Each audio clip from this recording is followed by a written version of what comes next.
Friends, welcome back to my channel Atal tech Ganesh. இன்னைக்கு நம்ம வந்து 2 டிசி மோட்டர் வச்சு எப்படி ஒரு ரோபோட் செய்கிறதுங்கிறத பற்றி பார்க்கலாம். வாங்க இப்போ எப்படி செய்யலாங்கிறத பார்க்கலாம். ஓகே ஃப்ரெண்ட்ஸ், நான் இப்போ வந்து ஒரு ஹெச்டபிள்யூ பேட்டரி எடுத்திருக்கேன்.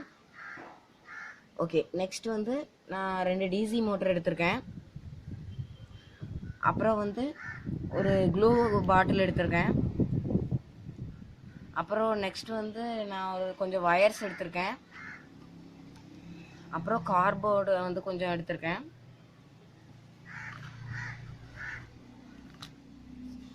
அப்புறம் நான் வந்து ஒரு சீசர் எடுத்திருக்கேன். அவ்வளோதான் ஃப்ரெண்ட்ஸ், இதை வச்சு தான் நம்ம இன்றைக்கி வந்து ஒரு ரோபோ செய்ய போகிறோம்.